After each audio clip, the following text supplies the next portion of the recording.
So we did an exercise in the webinar where we asked participants to, uh, from a grounded, tapped in place, really envision what they're desiring and needing in their life and what emotions they might come from being in that state of achieving that.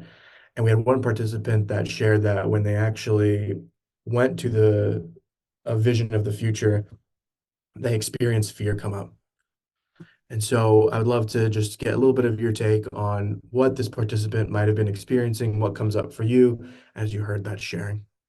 And then actually when we're out of intention and misalignment, it's also it's complicated. It's created by the being itself to learn something. So if tomorrow everybody understand our workshop, our webinar, and start to do the perfect intention, this is not the goal.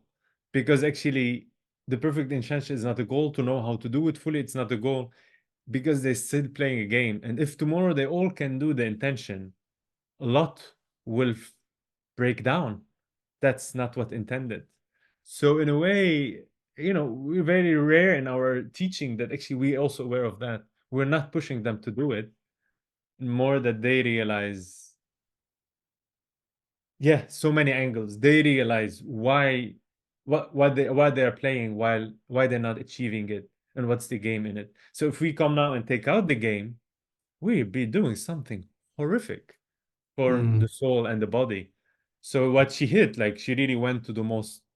She showed everyone the spectrum of what we're trying to say. She will show us the opposite of us. We're telling them, this is intention. This is how you do it. This is the perfect way. And she showed us why they don't do it. And actually, if they do it now, they might collapse. And actually, it's their fear that not allowing them to do it. And suddenly, probably by not doing it, it's allowing them to evolve bit by bits and learn all the lessons. So I'm like, this is another 3 hours discourse webinar we could not give here. Yeah, and also I would feel that in that case would be for her to allow herself to go into full creativity, to allow herself to really have that, what she would, an outcome she would like to have, and then see herself in that result. What is she doing? To allow herself to have a full spectrum of that creativity. yeah, But she gave a teaching, and yes. then that's it. She really collaborated with us. She gave a teaching, and then she left it at that. She gave the other spectrum of it. Why all of them they're standing here, thinking they're failing and they're suffering through their failings. And then she told them, "You guys, you idiot, you're on purpose doing it because it's too much. The dream is too big, and if you do it now, can you hold it?" I'm like, "Yes," and this is what she did. Can you hold that emotion? Can you hold that dream? And the exercise that Krisana did is so magic.